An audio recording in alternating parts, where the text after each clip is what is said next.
విశ్వవిఖ్యాత నట సార్వభౌమ నందమూరి తారక రామారావు గారు. ఈ పేరు వింటేనే ప్రతి తెలుగోడి గుండె గర్వంతో ఉప్పొంగిపోతుంది. ఎన్టీఆర్ గారనే మూడక్షరాల వెనక తరతరాలైన చెరిగిపోని కీర్తి ఉంది. ఆయన్ని తలుచుకుంటే ప్రతి ఒక్కరి మదిలో మిదిలే రూపం వర్ణనాతీతం. ఆయన సినిమాలు అప్పటికీ ఇప్పటికీ ఎప్పటికీ అజరామరం. తోటరాముడిగా మెప్పించినా, తారక రాముడిగా కనిపించినా, గుండమ్మ కథ చెప్పినా, రాముడైనా కృష్ణుడైనా, భీముడైనా కర్ణుడైనా, దుర్యోధనుడైనా, పౌరాణికమైన సాంఘికమైన సినిమా ఏదైనా, పాత్ర ఏదైనా, నీ రూపం అపురూపం, నీ నటన అమోఘం. మరి ఎన్టీఆర్ గారు చేసిన ముత్యాలాంటి సినిమాల్లో కొన్ని మేలి ముత్యాలను ఓసారి గుర్తు చేసుకుందాం. పాతాళ భైరవి 1951లో రిలీజ్ అయిన ఈ జానపద సినిమా ప్రేక్షకుల్ని ఉర్రూతలూగించింది. తోటరాముడిగా ఎన్టీఆర్ గారి సాహసాలు, నేపాల మాంత్రికుడిగా ఎస్వి రంగారావు గారి నటన గురించి ఎంత చెప్పినా తక్కువే. అసలు బ్లాక్ అండ్ వైట్ రోజుల్లోనే 100 రోజులు పూర్తి చేసుకుని పెద్ద రికార్డు సృష్టించింది ఈ చిత్రం. అంతెందుకు, ఇప్పటికీ ఈ సినిమా టీవీలో వస్తే కళ్ళప్పగించి చూసే ప్రేక్షకులు ఉన్నారంటే నమ్మక తప్పదు. ఇక పాటలంటారా, అమోఘం, అద్భుతం. మిస్సమ్మ 1955లో రిలీజ్ అయిన మిస్సమ్మ చిత్రం ఇప్పటికీ ఓ క్లాసిక్గా ప్రేక్షకుల గుండెల్లో నిలిచిపోయింది.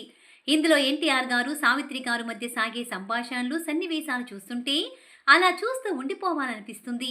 ముఖ్యంగా ఎన్టీఆర్ గారిపై సావిత్రి గారు చూపించే రొసరొసలు, ఆ మిసమిసలు, ఆహా ఏమని వర్ణింతుమా ఆ సరదా సరసం అన్నట్లుగా అలా సాగిపోతూ ఉంటుంది. సావిత్రి గారిని మహానటిగా మార్చడంలో ఈ సినిమా చాలా కీలక పాత్ర పోషించింది. ఇక టిప్ టాప్ గా టచ్ చేసుకుని ఎన్టీఆర్ గారు చేసే కౌంటర్లు, వేసే డైలాగులకి శభాష్ అనాల్సింది. ఇక ఈ చిత్రంలో అక్కినేని నాగేశ్వరరావు గారు, జమున గారు కూడా కీలక పాత్రలతో అదరకొట్టేశారు. మాయాబజార్ 1957లో విడుదలైన ఈ చిత్రం తెలుగు చలనచిత్ర పరిశ్రమలో ఎప్పటికీ నిలిచిపోయే ఓ గొప్ప సినిమా. కృష్ణుడిగా ఎన్టీఆర్ గారు, బలరాముడిగా గుమ్మడి గారు, అభిమన్యుడిగా ఏఎన్ఆర్ గారు, శశిరేఖగా సావిత్రి గారు, ఘటోత్కచుడిగా ఎస్వీఆర్ గారు చేసిన నటన చూస్తుంటే నిజంగా వీళ్ళే ఒరిజినల్ అనేలా ప్రేక్షకుల్ని మాయ చేసేశారు.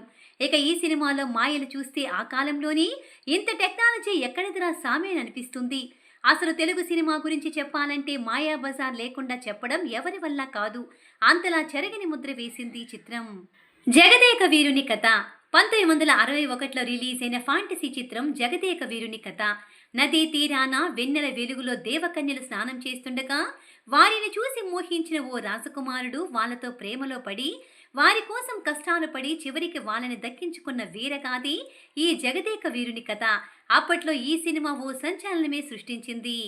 గుండమ్మ కథ 1962లో రిలీజ్ అయి బిగ్గెస్ట్ హిట్ గా నిలిచిన సినిమా ఇది.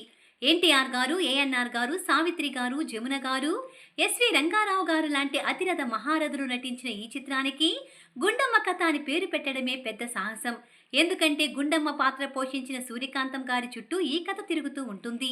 మరి ఆమె చుట్టూ తిరిగే సినిమాకి ఆమె పాత్ర పేరు పెట్టడమే కరెక్ట్ కదా అంటూ ఎన్టీఆర్ గారు, ఏఎన్ఆర్ గారు డైరెక్టర్ గారికి సూచించారట. దీంతో అదే పేరు పెట్టారు. అసలు ఈ సినిమాలో పనివాడి వేషంలో ఎన్టీఆర్ గారు చేసిన నటన నభోతో నభవిష్యతి. ఇక ఇందులో ఒక సీన్లో ఎన్టీఆర్ గారు, ఏఎన్ఆర్ గారు ఒక్క డైలాగ్ కూడా లేకుండా కేవలం విజిల్స్తో మాట్లాడుకుంటారు. ఈ సీన్ దెబ్బకి థియేటర్ మొత్తం విజిల్స్తో మార్మోగిపోయింది. ఇక గయ్యాలి గుండమ్మగా సూర్యకాంతం గారు, దుర్గమ్మగా ఛాయాదేవి గారు నటించిన తీరు చూసి తరించాలే కానీ చెప్పలేం. లవకుశ 1963లో రిలీజ్ అయి చరిత్ర సృష్టించిన చిత్రం లవకుశ. రామాయణం ఉత్తరకాండం నుంచి ఈ సినిమా కథను తీసుకున్నారు. సీతపై వచ్చిన నిందలు విని ఆమెను రాముడు అడవులకు పంపడం, సీతమ్మ వాల్మీకి ముని ఆశ్రమంలో కవలను కనడం, వారిని అసహాయ సూరులుగా తీర్చిదిద్దడం, ఇలా ప్రతి సన్నివేశం రామాయణాన్ని కళ్ళకు కడుతుంది.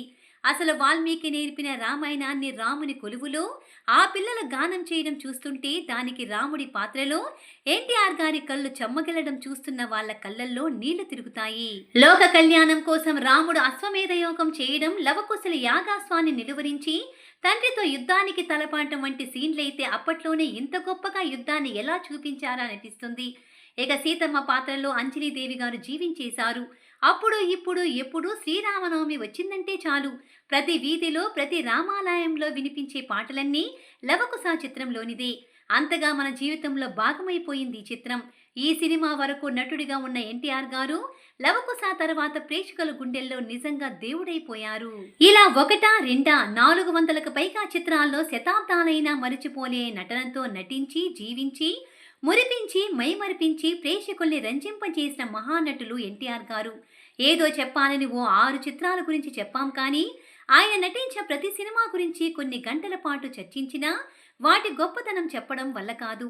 'భూకైలాస్', 'గులేబకావలి కథ', 'దేవుడు చేసిన మనుషులు', 'దానవీర సూరకర్ణ', 'అడవి రాముడు', 'యమగోళ', 'బొబ్బిలిపులి', 'మేసర్ చంద్రకాంత్' ఇలా ఎన్నో సినిమాలు కళాఖండాలుగా ఆయన కీర్తిని ఖండాంతరాల వరకు వ్యాపించేలా చేశాయి.